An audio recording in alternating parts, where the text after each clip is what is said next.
நாடி நரம்பு இயேசுவுக்காக துடிக்கணும். ஆமென் சொல்லுங்க. அறிக்கையிடுங்க இயேசுவின் நாமத்தில். சும்மா சுகபகமா வாழ்ந்து மண்ணான மண்ண போவதற்காக இந்த மேலே ஆண்டவர் கொடுக்கலை. அவரை பற்றி சொல்லணும். இத்தனை ஆயிரத்தை செலவு பண்ணுகிறார் என்றால் அவருடைய ராஜ்யத்தை கட்டுவதற்காக.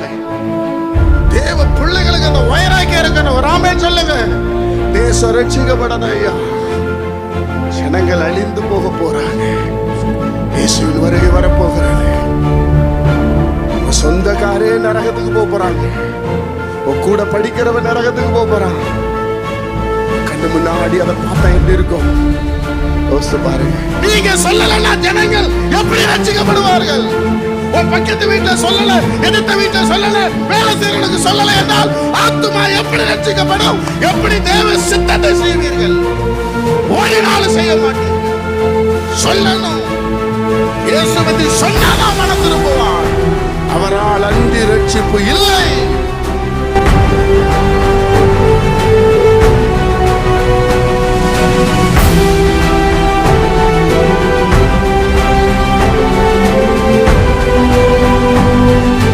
யோவான் 4:34 நாம் வாசிக்க கேட்போம்.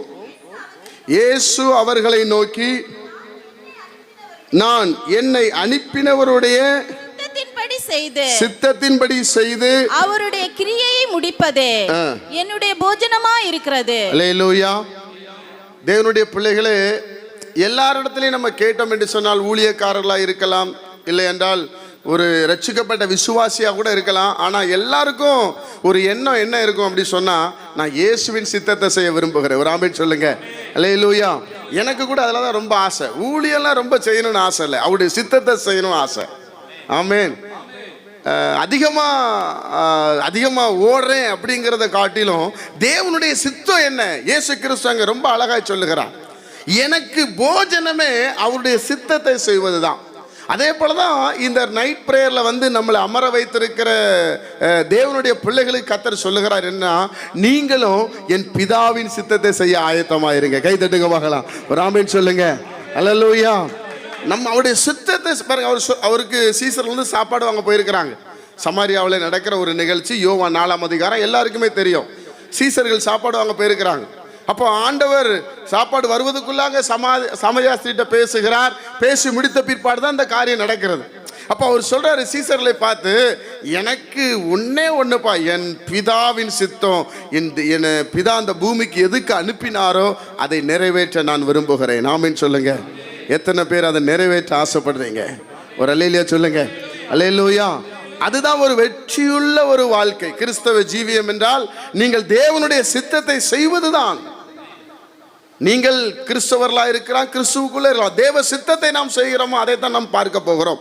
இன்னைக்கு எல்லாருக்குமே அந்த ஆசைகள் இருக்கிறது. இன்னைக்கு நம்ம அதை ஒரு ஜெப குறிப்பாக மாற்றி நாம் ஜெபிக்க போகிறோம். 1 தீமோத்தேயு 2:4 நீங்கள் வாசிக்கும் போது, 1 தீமோத்தேயு 2:4 நீங்கள் வாசிக்கும் போது, எல்லா மனுஷரும் ரட்சிக்கப்படவும் சத்தியத்தை அறிகிற அறிவை அடையவும் அவர் சித்தமுள்ளவராய் இருக்கிறார். பிதாவுக்கு என்ன சித்தம் சொல்லுங்க? எல்லா மனுஷனும் ரட்சிக்கப்படணும். அல்லேலூயா. இந்த உலகத்துல வாழ்கிற 850 கோடி பேர் அத்தனை ஜனமும் ரட்சிக்கப்படணும். இது பிதாவுடைய சித்தம். அப்ப கர்த்தருடைய பிள்ளைகளாகிய நாம கிட்டத்தட்ட இது 77வது இரவு ஜெபம். ஒரு ஆமென் சொல்லுங்க. 77 மாதங்கள் தேவனுடைய பாதத்தில் உட்கார்ந்து நாம் ஜெபித்திருக்கிறோம். ஒரு 2-3 பேராய் ஆரம்பித்த ஜெபம் தேவன் அதை இந்த அளவு கொண்டு வந்திருக்கிறார். இரவு முழுவதும் தேவனுடைய பாதத்தில் ஜெபிக்கிறோம். எதற்காக?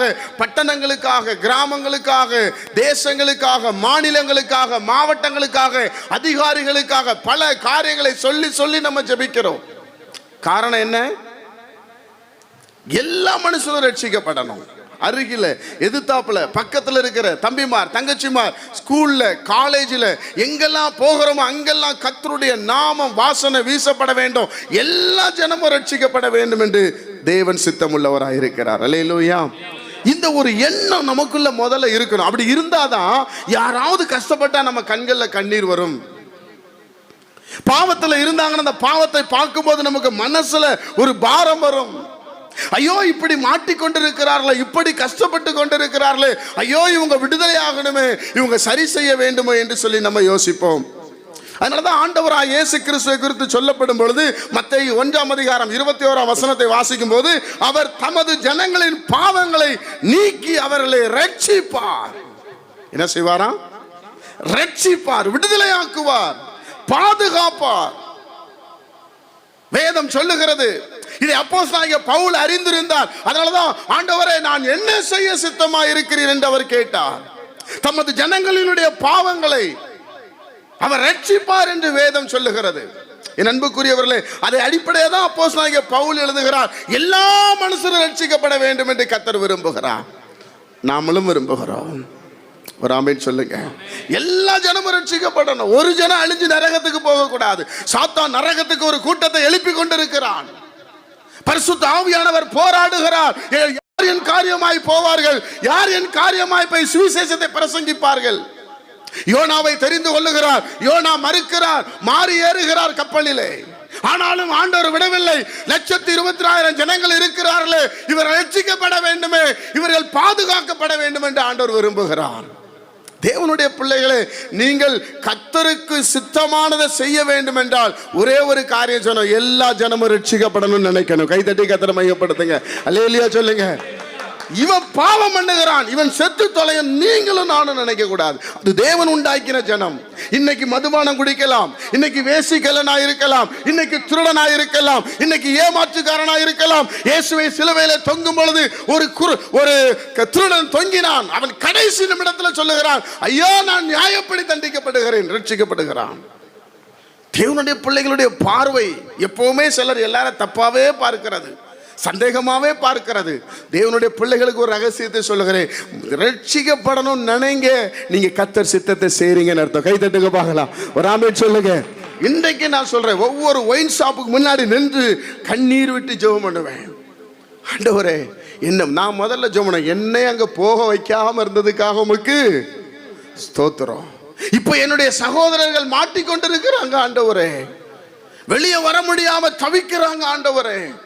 சினிமா தியேட்டருக்கு முன்பாக நானே ஒரு நாளைக்கு 4 ஷோ பார்த்தவன்.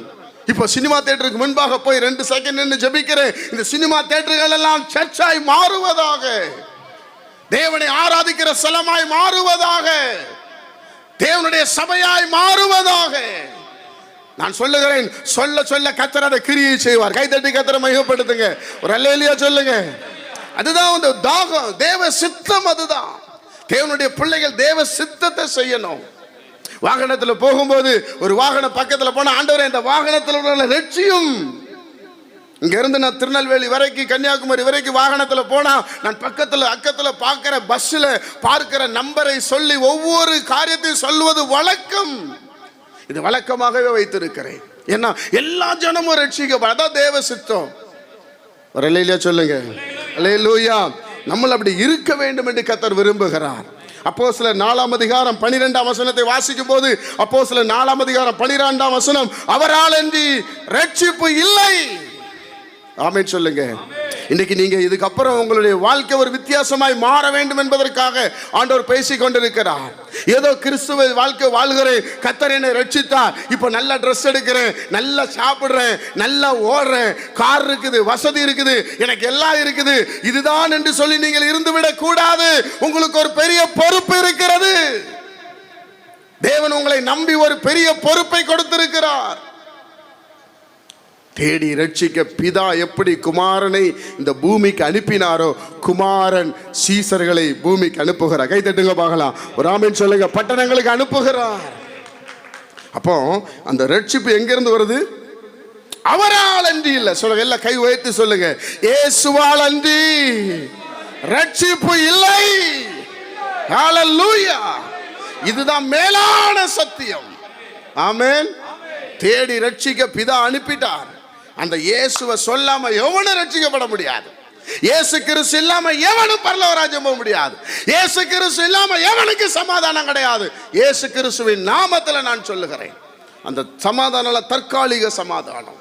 இயேசு கிறிஸ்துவை எந்த ஒரு மனிதன் இவர் எனக்காகத்தான் என்று சொல்லி நினைக்கிறான், அவன் வாழ்க்கையில பெரிய பெரிய அற்புதங்கள் நடக்கும். கை தட்டுங்க பார்க்கலாம். ஒரு ஆமென் சொல்லுங்க. அல்லேலூயா.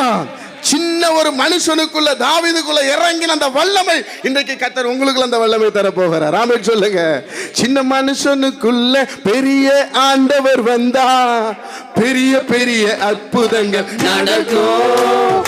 உள்ளத்துக்குள்ள தேவ வல்லமை வந்தா உன்னை கொண்டு எல்லாம் நடக்கும்.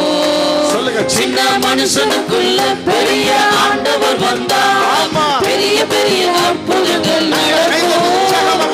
உள்ளத்துக்குள்ள தேவ வல்லமை வந்தா உன்னை கொண்டு எல்லாம் நடக்கும்.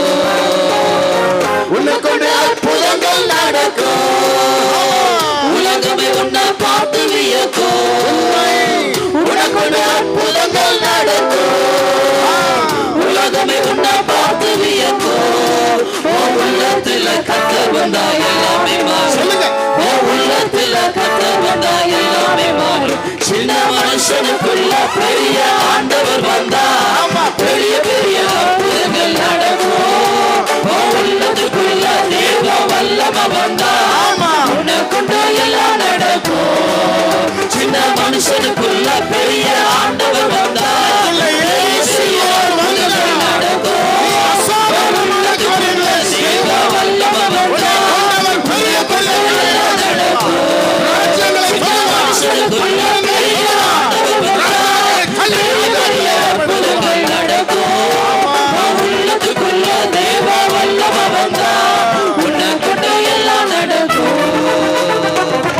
அல்லேலூயா. இதை தெரிஞ்ச நாம சும்மா இருக்க கூடாது. ஒரு அல்லேலூயா சொல்லுங்க. இது தெரிஞ்சிருச்சு, இவர்தான் சர்வ வல்லமையுள்ள தேவன், ஆல்மைட்டி காட், சர்வத்தையும் செய்கிற வல்லமையுள்ள தேவன். கடலை பார்த்து இறையாது என்று சொன்னார், காற்றை பார்த்து நிறுத்து என்று சொன்னார், மரித்தவனை வெளியே வா என்று சொன்னார், 5 மணி எடுத்து 5000 பேருக்கு போஷித்தார். இப்படி ஒரு வல்லமையான தெய்வத்தை நாம் ஆராதித்துக் கொண்டிருக்கிறோம். இப்படிப்பட்ட ஒரு தெய்வத்தை நாம் அறிந்து கொண்டு நாம் அப்படி சோர்ந்து போயிருப்பது தேவனுக்கு பிரியமல்ல. ஹல்லேலூயா. இந்த தெய்வத்தை எப்படி ப்ரமோட் பண்ணணும், அதுதான் செய்தி. இந்த தெய்வத்தை நான் எப்படி கொண்டு போகணும், வேதம் என்ன சொல்லுகிறது? ஒரு மனுஷன் ரட்சிக்கப்படணும். நம்ம நினைக்கிறோம் இவர் ரட்சிக்கப்படணும், இவர் ரட்சிக்கப்படணும். நீங்க நம்பினாலும் நம்ப மாட்டீங்க. இந்த இரவு ஜெபத்துல வரணும், ஆத்துமாக்கள் வரணும், இயற்கை சூழ்நிலை நல்லா இருக்கணும், ஜனங்களுக்குள்ள பரிசுத்த ஆவி ஊற்றப்படணும், ஜெபாவி ஊற்றப்படணும், இயேசுவே இயேசுவே என்று பல நாட்கள் ஜெபித்திருக்கிறோம். ஒரு தாகம். என்ன செய்யணும்? முதல்ல என்ன செய்யணும்? ரோமர் எழுதின நிருபம் 10ஆம் அதிகாரம், ரோமர் எழுதின புத்தகம் 10ஆம் அதிகாரம் 14ஆம் வசனத்தை நாம் வாசிக்கும் போது, அவரை விசுவாசியாதவன் எப்படி அவரை தொழுது கொள்வான், அவரை குறித்து கேள்விப்படாதவர்கள் எப்படி விசுவாசிப்பார்கள்? பிரசங்கிக்கிறவன் இல்லாவிட்டால் எப்படி கேள்விப்படும்? முதலாவது பிரசங்கிக்கிறவர்களை தேவன் எழுப்பணும். கை தட்டுங்க பார்க்கலாம். ஒரு ஆமென் சொல்லுங்க. இயேசுவை குறித்து நான் அறிந்திருக்கிறேன், எனக்குள்ளே வைத்திருப்பது விடுதலை அல்ல. இயேசுவை பற்றி சொல்லணும். ஒரு ஆமென் சொல்லுங்க. பக்கத்துல கைப்பிடி சொல்லுங்க. இயேசுவை பற்றி சொல்லுவீங்களா?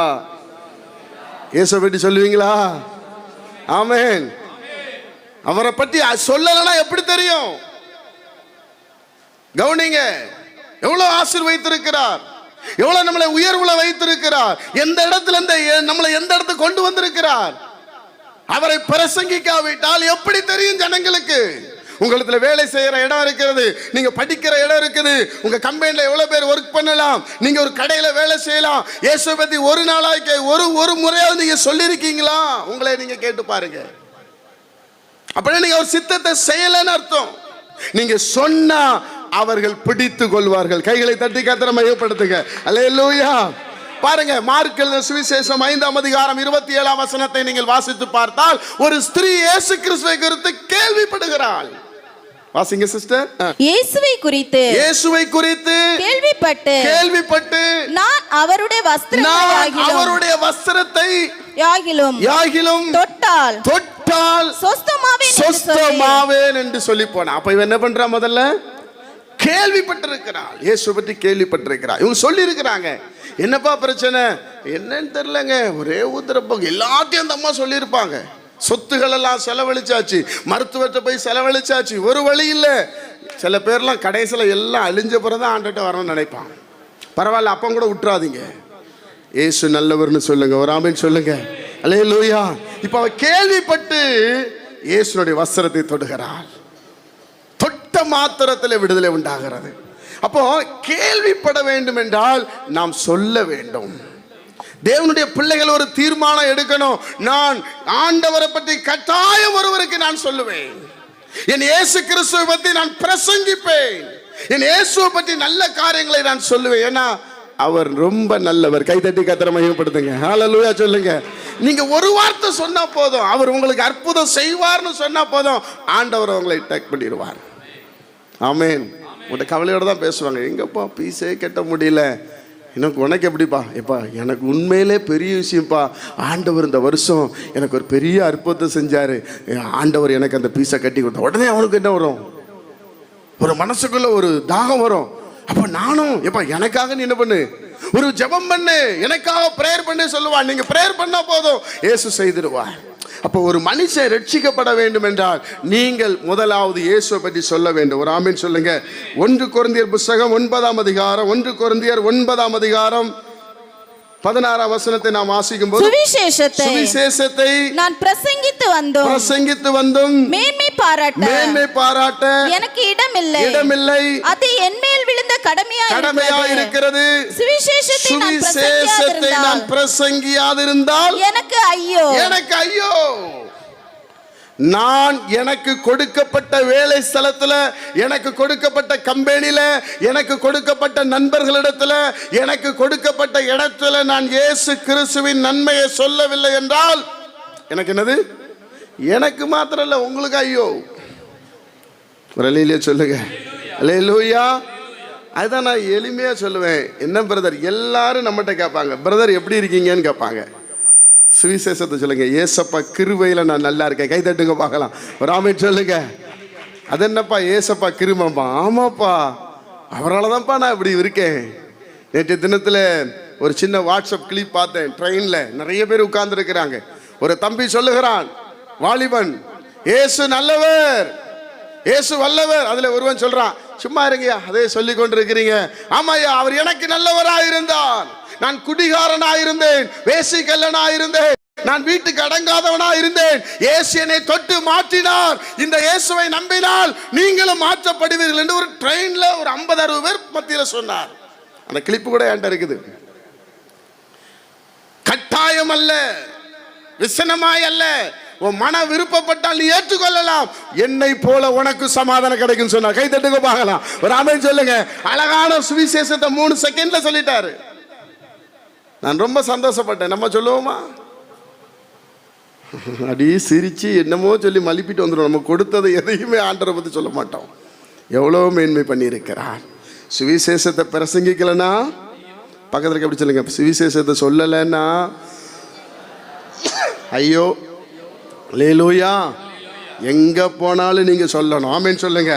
அது மாத்திரமல்ல, பாருங்க, அவங்க சொல்றாங்க, அப்போஸ்தலர் நடவடிக்கைகள் 8ஆம் அதிகாரம் 30ஆம் வசனத்தில் நம்ம வாசிக்கிறோம். பிலிப்பு அங்கே போகிறார். ஒரு பட்டணத்தில் போய் அந்த கந்தேக மந்திரிக்கு பேசுறார். பாருங்க, 8ஆம் அதிகாரம் 30ஆம் வசனம் வாசிங்க. அப்பொழுது பிலிப்பு ஓடி போய் சேர்ந்து அவன் ஏசாயா தீர்க்கதரிசியின் ஆகமத்தை வாசிக்கிறதை கேட்டு நீர் வாசிக்கிறவைகளின் கருத்து உமக்கு தெரியுமா என்றான்.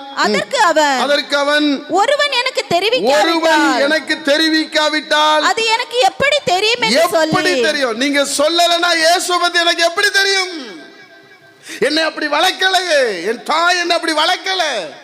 நான் புறமதஸ்தன், கர்த்தரை அறியாதவன்.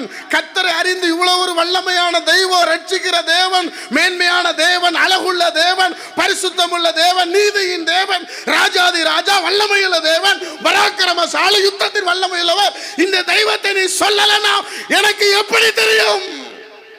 நீங்க சொல்லலனா ஜனங்கள் எப்படி ரட்சிக்கப்படுவார்கள்?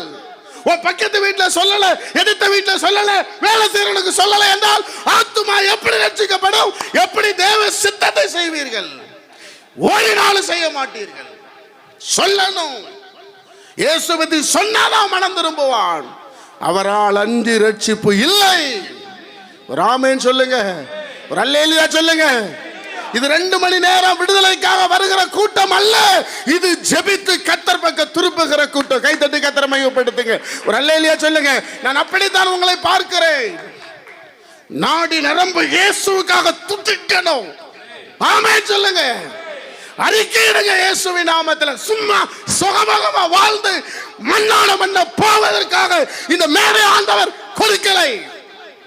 அவரை பற்றி சொல்லணும். இத்தனை ஆயிரத்தை செலவு பண்ணுகிறார் என்றால் அவருடைய ராஜ்யத்தை கட்டுவதற்காக. தேவ பிள்ளைகளுக்கு அந்த வயராக்கி இருக்கணும். ஆமென் சொல்லுங்க. தேசம் ரட்சிக்கப்படணும் ஐயா. ஜனங்கள் அழிந்து போக போறாங்க. இயேசுவின் வருகை வரப்போகிறது. நம்ம சொந்தக்காரே நரகத்துக்கு போறாங்க. கூட படிக்கிறவன் நரகத்துக்கு போறான். உன் கண்ணு முன்னாடி அதை பார்த்தா எப்படி இருக்கும் யோசித்து பாருங்க. ஆண்டவருடைய உள்ளம் பிரசங்கிக்கப்படாவிட்டால், சொல்லாவிட்டால், வேதம் சொல்லுகிறது. பிலிப்பிட்ட கேட்கிறான், எனக்கு சொல்லுப்பா, நான் மந்திரி தான், எனக்கு இயேசு பத்தி தெரியாது. அவன் இயேசு பத்தி சொல்லுகிறான். ஒருவனுக்கு தெரிவிக்காவிட்டால் எப்படி தெரியும்? நீ ஒருத்தன் ரட்சிக்கப்படணும்னு சொன்னா உனக்கு இயேசு பற்றி சொல்லி ஆகணும். எத்தனை பேர் தீர்மானம் பண்ண போறீங்க? எனக்கு தெரியாது. கர்த்தர் உங்க மேல ஒரு பெரிய பொறுப்பை வைத்திருக்கிறார். எங்கேயோ ரோட்ல சைக்கிள் அலைந்து கொண்டிருந்த என் மேல இவ்வளவு பெரிய பொறுப்பை வச்சுட்டாரு. இரவு தூங்க முடியல, பகல்ல தூங்க முடியல. நான் உன்னை நம்புறேன், உன்னை நம்புறேன், உன்னை நம்புறேன்டா, உன்னை நம்புறேன். நீ செய்வியா, நீ செய்வியா? அறுப்புக்கு எல்லாம், அதுக்கு அடுத்த வசனத்தை வாசிச்சா, அறுப்புக்கு எல்லாம் ஆயத்தமா இருக்கிறது. உன் கண்களை ஏறெடுத்து பார். நீங்களும் நானும் பார்க்கிறோம், நாளாகும். இது சீக்கிரத்தில் அறுவடை ஆகாது. இன்னும் 3 மாசம் ஆகும். இல்லை, கர்த்தர் சொல்றாரு, நீ இப்ப சொன்ன அவன் ரட்சிக்கப்பட்டுருவான். நீ சொன்ன அவன் என் பக்கம் திரும்பிடுவான். அவன் திரும்புறதுக்கு ஏற்றமா இருதயம் மாறி இருக்கிறது. நீ என்னை பற்றி சொல்லு என்றுதான் அந்த யோவான் 4ஆம் அதிகாரம் அதுக்கு அடுத்த வசனத்தில் நாம் வாசிக்கிறோம். 35ஆம் வசனத்தை வாசிக்க கேட்போம். யோவான் 4ஆம் அதிகாரம் 35ஆம் வசனத்தை வாசிக்கும் போது, அறுப்பு காலம் வருகிறதற்கு இன்னும் 4 மாதம் செல்லும் என்று நீங்கள் சொல்லுகிறதில்லையா? இதோ வயல் நிலங்கள் இப்பொழுதே அறுப்புக்கு விளைந்திருக்கிறது என்று உங்கள் கண்களை ஏறெடுத்து பாருங்கள் என்று நான் உங்களுக்கு சொல்லுகிறேன். கண்களை ஏறெடுத்து பாருங்க, கண்களை ஏறெடுத்து பாருங்க. நிறைஞ்சு நிக்குது, ஆத்துமா நிறைஞ்சு நிக்குது. ஒரே ஒரு வார்த்தை நீங்க சொன்ன போது, இயேசு நல்லவர்னா போது பிடிச்சிடுவான். இயேசு பரிசுத்தர்னா பிடிச்சிடுவான். இயேசு நீதி உள்ளவர்னா இயேசுவை பிடிச்சுக்கிடுவான். அவன் ஆண்டவர் பக்கம் கொண்டு திருப்பிடுவாருங்க. ஆண்டவர் திருப்புறதுக்கு ரெடியா இருக்காரு. அறுப்புக்கு வேலையாட்களை எஜமான அனுப்பும்படி அவரை வேண்டிக் கொள்ளுங்கள். இயேசுவினுடைய இருதயம் பரிதபிக்கிறது. ஆத்துமாக்களை பார்த்து பரிதபிக்கிறது, ராஜாக்களை பார்த்து பரிதபிக்கிறது, ஜனங்களை பார்த்து பரிதபிக்கிறது, பாவத்தில் இருக்கிற ஜனங்களை பார்த்து பரிதபிக்கிறது. ஆனால் நம்ம எதை நோக்கி ஓடிக்கொண்டிருக்கிறோம்? எதை நோக்கி ஓடிக்கொண்டிருக்கிறோம்? நான் சொல்றேன், தேவைக்காக, ஆஸ்திக்காக கர்த்தர்கிட்ட போகாதீங்க. அது தானாவே வரும். அல்லேலூயா. 2016ஆம் ஆண்டு நவம்பர் மாசம் இந்த ஊழியத்தில் ஆண்டவர் என்னை முழுமையாய் அழைத்தார். கிட்டத்தட்ட அதுல 4 இதுல 4 8 வருஷம் முடிந்திருக்கிறது. இதுவரைக்கும் கர்த்தர் என்னை வைக்கப்படுத்தல. கை தட்டுங்க பார்க்கலாம். ஆமென் சொல்லுங்க. இடையில ஆண்டவரே எனக்கு சொந்த வீடு இல்லையே என்று சொல்லி கேட்ட பொழுது, உனக்கு வீடு தந்தா நீ சந்தோஷமா இருப்பியான்னு சொல்லி கேட்டார். சொல்லிட்டு அவர் முகம் அப்படியே சோகம் அடைந்து விட்டது. அதாடா உனக்கு முக்கியம். 8 வருஷமா உனக்கு நான் வாடகை கொடுக்குறேனடா, 8 வருஷம் உனக்கு சாப்பாடு கொடுக்குறேனே, 8 வருஷம் நீ நடந்து போகக்கூடாதுன்னு உனக்கு பைக்கு கார் கொடுத்துருக்கேன். என்னடா மனுஷன் நீ? அதெல்லாம் உனக்கு செய்ய மாட்டானா? உன் பிள்ளைய படிக்க வைக்க மாட்டானா? ஏன் சித்தம் என்னடா? ஜனங்கள் ரட்சிப்பு, ஜனங்களுடைய ரட்சிப்பு என்று சொன்னார். அதோட என் ஆசையை குழி தோண்டி புதைச்சிட்டேன்.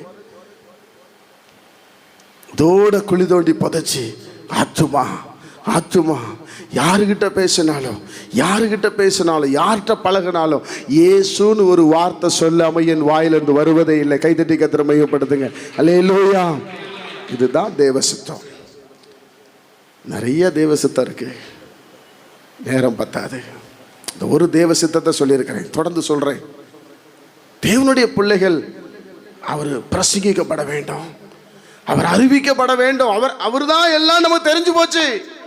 அவரால் அன்றி ரட்சிப்பு இல்லை, அவரால் அன்றி விடுதலை இல்லை. அவர் தவிர வேற யாராலையும் சமாதானம் கொடுக்க முடியாது.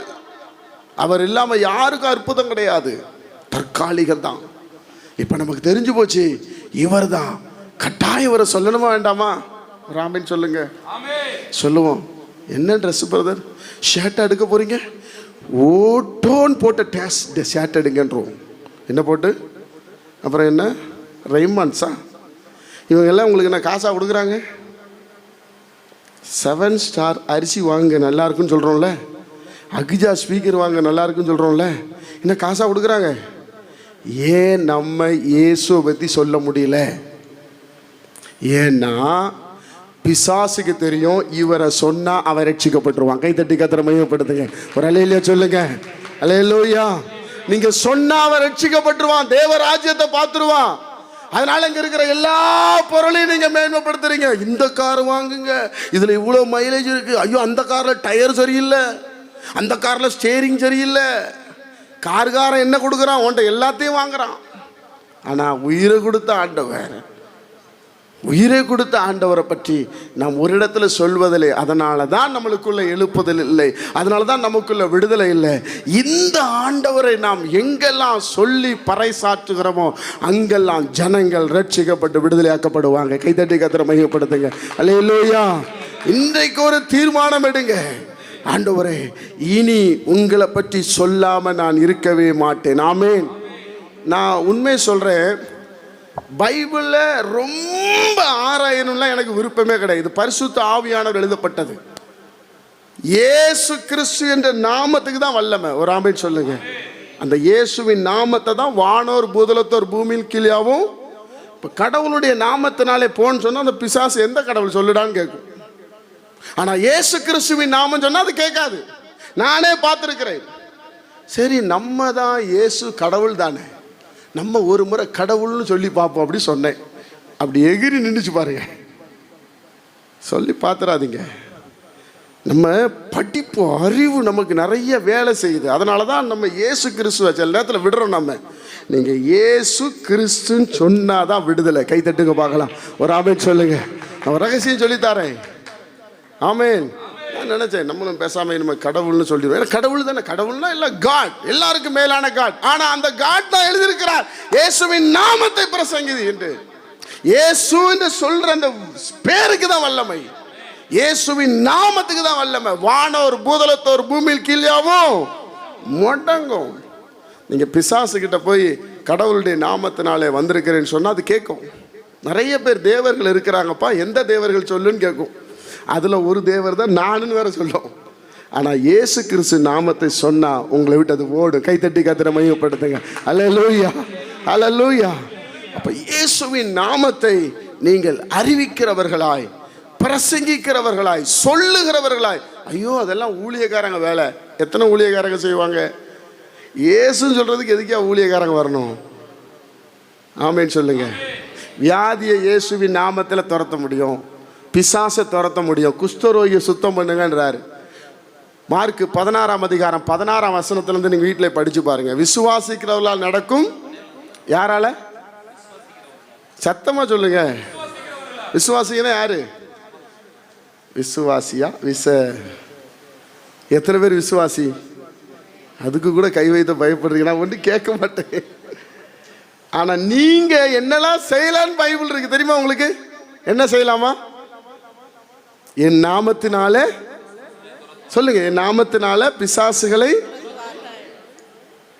என் நாமத்தினால நவமான பாஷைகளை. விசுவாசி, ஊழியக்காரன் இல்லைங்க, விசுவாசி. ஊழியக்காரனுக்கு அதை விட எக்ஸ்ட்ரா ஆர்டினரி பவர். ஊழியக்காரனோட வார்த்தைக்கே வல்லமை இருக்கிறது. ஒரு வார்த்தை சொன்னா அது நடந்துரும். அது ஒரு பக்கம் இருக்கட்டும். ஆனா கர்த்தர் உங்களுக்கு கொடுத்த வல்லமை நீங்க புரிஞ்சுக்கிடணும். என் நாமத்துல பிசாசுகளை துரத்துவார்கள், நவமான பாஷைகளை, சர்ப்பங்களை. சர்ப்பம் என்னது தெரியுமா உங்களுக்கு? சர்ப்பம் என்னது? பாம்பு போல பிரச்சனை. பாம்போட சுவாபம் எடுத்தவொடனே கொத்திரும். இன்னைக்கு நிறைய பேர் கொத்துற மாதிரி தான் இருக்கும். சர்ப்பங்களை எடுப்பார்கள். அப்புறம் சாவுக்கேதுவான யாதொன்றை குடித்தாலும் யாருக்கு? விசுவாசிகளுக்கு. ஊழியக்காரங்கன்னு பைபிள் போடல, விசுவாசிகளுக்கு. அப்புறம் வியாதியஸ்தர் மேல, வியாதி வந்துட்டா உடனே கிறிஸ்தவனுக்கு போன் பண்ணு அப்படியா போட்டிருக்கு? இயேசுவுக்கு போன் இல்ல. உங்க வல்லமை, அவருடைய மகிமை உங்களுக்கே தெரியல. எவ்வளவு பெரிய வல்லமையில தேவன். எல்லா வீட்லயும் 12 மணி போய் கதவு தட்ட முடியாது. ஆண்டவர் நமக்கே வல்லமை கொடுத்துருக்கிறார். ஒரு ஆமென் சொல்லுங்க. அல்லேலூயா. சின்ன பிள்ளைங்க அழகா விசுவாசிடுவாங்க. அமாவாசை பிரேயர்ல ஒரு தம்பிகிட்ட எண்ணெயை கொடுத்து எடுத்து விளக்க சொன்னேன். தம்பி, மக்கள்கிட்ட சொன்னேன், இந்த மாதிரி இந்த எண்ணெயில் இயேசுவின் ரத்தம் இருக்குது, வியாதி இருந்தால் நீங்கள் ஜெபம் பண்ணால் வியாதி போயிடுன்ட்டு. இவன் பார்த்துக்கிட்டே இருந்தான். திடீர்னு அவங்க அப்பா ஒரு நாள் மழையில் நனைஞ்சி நைட்டு வராரு வீட்டுக்கு வந்தாலும் ஆடுது, ஜுரம், ஆஸ்பத்திரிக்கு போக முடியாது, பெட்ஷீட்டை போட்டு அவர் சொன்னதை நான் சொல்கிறேன் இயேசுவின் நாமத்தில். இந்த பையனுக்கு உடனே ஒரு ஞாபகம் வந்துச்சு, நமக்கு வந்த பிரசங்கர் எங்களுக்கு சொன்னார சொல்லி ஓடி போய் அலமாரில் போய் எண்ணெய் எடுத்துகிட்டு வந்து, ஏசப்பா அந்த அன்கிள் சொன்னாங்களா, இயேசுவின் நாமத்தில் நான் எண்ணெய் பூசி ஜெபிக்கிறேன், எங்கள் அப்பாவுக்கு ஜுரம் நிற்கட்டும். நான் நின்றுச்சு. கை தட்டுங்க பார்க்கலாம். ஒரு ஆமென் சொல்லுங்க. அல்லேலூயா. விசுவாசிக்கிறவா நடக்கும் அடையாளங்கள் அவனே. வியாதியஸ்தர் மேல கைகளை 11 மணிக்கு உடம்பு செல்லனா எங்க எந்திரிங்க, அடுத்து தூங்கிக்கிட்டே இருக்கிறீங்க, பிள்ளைக்கு உடம்பு சரியில்லை, நீ ஜோமனா சரியாயிரும், உனக்கே தெரியல. இல்லைன்னா பொண்டாட்டிட்டோம் எந்திரிச்சு போடு, போய் முதல்ல போய் பக்கத்தில் டாக்டரை பார்த்துட்டோம். 24 மணி நேரம் ஆஸ்பத்திரி. நமக்கு 24 ஹவர் ஆஸ்பத்திரி எப்பவுமே திறந்துருக்குது பரலோகம். ஆமேன்னு கொஞ்சம் தான் வரும். எத்தனை பேர் விசுவாசி சொல்லுங்களேன். எப்போ பார்த்தாலும் தூங்கிட்டே இருக்கிறீங்க, பிள்ளை பாருங்க இருமுது, வீசிங்க வந்துட்டு செத்துற போகுது, எக்கடி ஜாவும். நீ கை வச்சு ஜோமன்னு அவர் நினைச்சிருக்கிறாரு. நீ கை வச்சா அவருடைய வல்லமை வெளிப்பட்டுரும். பைபிள் படி. ஐயா, இதெல்லாம் வேதத்தில் உள்ள ரகசியங்களை நான் சொல்லுகிறேன், நீங்க செய்து பாருங்க, தேவ நாம மகிமைப்படும். கை தட்டுங்க பார்க்கலாம். ஒரு ஆமென் சொல்லுங்க. இதை செஞ்சீங்கன்னா நடக்குதா இல்லையா பாருங்க. நீங்கள் அங்கே போனவுடனே அவங்க பார்த்தோன்னே போட்டு ஐயோ உடனே ஐயோ இப்போ ஸ்கேன் வேறு இருக்காத, ஸ்கேன் ஒன்று எடுக்க. எதுக்குயா, சளி தான் பிடிச்சிருக்கு. இல்லை, முள்ள ஸ்கேன் எடு. ஸ்கேன்லாம் எடுத்து ஒரு மாதிரி மைல்டாக இருக்குது, ட்ரிப்ஸு போடு. 5000 ரூபா இருந்திருக்கும், அது 5 காலியானவர் தான் வீட்டுக்கே வருவோம். சிம்பிள். கை வச்சு ஜெபம் இயேசுவின் நாமத்தில். ஆண்டவரே, அதுக்கும் சரியாகலையா, பிணியாளிக்கு வைத்தியம் தேவை, ஒரு 10 நிமிஷம் காத்திருந்து கத்தட்ட ஜெபம் பண்ணிட்டு அதுக்கப்புறம் நீங்கள் அடுத்த முயற்சி எடுங்க, உங்களுக்கு தங்கமான டாக்டர் கிடைப்பாங்க. கைத்தட்டி கத்திர மையப்படுத்துங்க. ஒரு அல்லேலூயா சொல்லுங்க. அல்லேலூயா. அதுக்கு நல்ல ஆலோசனை டாக்டர் கொடுப்பார் ஆண்டவர். அப்படி தான் எங்கள் வாழ்க்கையில் செய்கிறார். அப்போ இதெல்லாம் நம்ம வாழ்க்கையில் அபியாசப்படுத்தினா விடுதலை உங்களுக்கு தானாக வரும். விடுதலை தேடி நீங்கள் போகவே வேண்டாம் தேவனுடைய பிள்ளைகளே. அப்போ கர்த்தருடைய பிள்ளைகள் முதலாவது பிரசங்கிக்கப்பட வேணும். யார் பிரசங்கிக்கப்படணும்? இயேசு கிறிஸ்து. உங்களுக்கு விடுதலை வேணுமா? ஒரு ரகசியம் சொல்கிறேன். ஒரு நாளைக்கு ஒருத்தட்ட இயேசு பற்றி சொல்லுங்க. நான் சரியான பிறகு இயேசுகிட்ட சொல்கிறேன்னு சொன்னால் நீ என்றைக்கு சரியாக ஆக மாட்டீங்க. நீங்கள் சொல்லுங்க, சரியாயிரும். கை தட்டுங்க பார்க்கலாம். ஒரு ஆமென் சொல்லுங்க. நான் கடந்த நாளில் ஒரு சர்ச்சில் நான் உண்மையை தான் சொல்கிறேன். எனக்கு சுகர் இருக்குன்னா இருக்குன்னு சொல்ல போகிறேன். நீங்களும் பார்க்க தானே போகிறீங்க நான் எவ்வளோ வயசு வரை உயிரோடு இருக்க போகிறேன்னு. இல்லாததை நான் இருக்குன்னு சொல்லலை, இருக்கிறத இல்லைன்னு சொல்லலை. அப்போது அந்த ஐயா வந்து சொன்னாங்க, நீப்பா சுகர் இருக்குன்னு நீ ஏன்ப்பா மேடையிலன்னு சொல்ல சொன்னா என்ன, அது இருக்கவே தானே இருக்குன்னு சொல்கிறேன். அதுலேயும் என்னை பலனோடு அவர் நடத்துகிறார். ஆமேன். ஹல்லேலூயா. அதுதான் உண்மை. நான் பலவீனன் தான், என்னை பலப்படுத்துகிற கிறிஸ்து இருக்கிறார். நான் சோர்ந்து போகிறவன் தான், என்னை சோர்ந்து போகிறதை மாற்றுகிற ஆண்டு. நானும் பாடுள்ள மனுஷன், எனக்கு எல்லாம் பலவீனம் போராட்டங்கள் இருக்கிறது. அதன் மத்தியில் தான் நான் கர்த்தரை உயர்த்துறேன். ஏன்னா எனக்கு டாக்டர் கொடுத்த டைமே முடிஞ்சு போச்சு. என்னைக்கோ மரிச்சு போக வேண்டிய ஆள் கர்த்தருங்க நிப்பாட்டி வைத்திருக்கிறார். அப்போ நான் இது எப்படி சொல்லாமல் இருப்பேன்? இது இயேசு என்னை நிப்பாட்டி வைத்திருக்கிறார். ஆமென் சொல்லுங்க. ஹல்லேலூயா. இப்போ அந்த பிரச்சனை நீங்கள் வந்தால் அந்த சாட்சி கேட்டு நீங்கள் மாறிடுவீங்க. 2012 எனக்கு பைல்ஸ் வியாதி, ஆப்ரேஷன் பண்ணாதான் நீங்க இருக்க முடியும்னு சொன்னாங்க. ஆப்ரேஷனே பண்ணலை. ஒரு நாளைக்கு 1/2 கிலோ சிக்கன், மாசத்துக்கு எத்தனை கிலோ சிக்கனை சாப்பிட்றேன் தெரியுமா உங்களுக்கு? யாராவது 10 கிராம் 20 கிராம் எனக்கு வைக்கிறீங்க? தட்டு நிறைய சிக்கன் தான் வைக்கிறீங்க, சோறு கொஞ்சம் தான் இருக்குது. இது என்னால முடியுது? உண்மை சொல்றாங்க. என்ன 2 டாக்டர் பார்த்து சொன்னாங்க. ஆனந்த சுவாமி டாக்டர்னு சொன்னார், பிரான்சிஸ் டாக்டர் தாம்பரத்தில் ஏஜ் ஹாஸ்பிட்டலில். ஆனந்த சுவாமி இதில் டாக்டர் கார்னரில் இருக்கார். சொன்னார், உனக்கு பெருகி போச்சு பைல்ஸு, ரத்தம் வந்துருச்சு, அவ்வளோதான். இனி நீ வந்து ஆப்ரேஷன் பண்ணாதான் முடியும். நான் நம்புகிறது அவராலே வர. கைத்தட்டுங்க பார்க்கலாம். வராமே சொல்லுங்க. இதை சொல்ல நான் ஏன் வைக்கப்படணும்? என் இயேசு எனக்கு செய்தது. ஆமென் சொல்லுங்க. அப்போ தேவனுடைய பிள்ளைகள். நான் அதனால அப்போ அவர் சொல்லும், இப்போ அவர்கிட்டே சொல்லுவேன், என்னப்பா உனக்கு எப்படிப்பா இருக்கு? இயேசு என்னை சுகமாக்கிட்டாரு. ஆமேன். இப்படி தான் வரும் உங்களுக்கெல்லாம். நல்ல சத்தமாக தான் சொல்லுங்களா. ஆமேன். ஹல்லேலூயா. நீங்க என்னைக்கு இந்த விசுவாசத்துல ஊன்றி கட்டி எழும்புறீங்களோ உங்களுக்கு ஒரு நோய் வராது. கை தட்டுங்க பார்க்கலாம். வராமேன்னு சொல்லுங்க. ஹல்லேலூயா. இதெல்லாம் விசுவாச வார்த்தை. இதெல்லாம் நான் யாரோ ஒருத்தர் சொன்னார், மிஷினரி சொன்னாருன்னு சொல்லலை. என் கண்ணு முன்னாடி உங்க முன்னாடி கழுகு போல நிற்கிற நான் தான் சொல்றேன். கர்த்தர் எனக்கு செய்தார் என்றால் உங்களுக்கு செய்வார். ஆமேன். இன்றைக்கு உங்க எல்லா பிரச்சனையும் மாற்றுவார். ஒன்னே ஒன்று, இயேசுவை பற்றி யாருக்கிட்டே ஒருத்தட்ட பேசுவேங்கிற ஒரு தீர்மானம் எடுத்துக்கிடுங்க. சிஸ்டர் எப்படி இருக்கிறீங்க? ஏசப்பா கிருபையில நல்லா இருக்கு அப்படி சொல்லுங்க. யாருக்காவது உங்ககிட்ட தர்மம் எடுக்க வந்தாங்கன்னா ஒரு 10 ரூபாய் எடுங்க. 5 ரூபாய்லாம் கொடுங்க, 10 ரூபாய் எடுங்க. ஆசீர்வதிப்பார் ஆண்டவர். ஆமென் சொல்லுங்க. அல்லேலூயா சொல்லுங்க. 10 ரூபா வச்சு கொடுக்கும்போது இயேசு உங்களை ஆசீர்வதிப்பார். கொடுங்க. அது எவ்வளவு பெரிய ஆளா இருந்தாலும் பரவாயில்ல. ஆமென். அந்த இயேசு நல்லவர்னு சொல்லுவான். அதன் மூலமா தேவன் நாம மையப்படும். யாவர் எழுந்து நிற்கலாம்.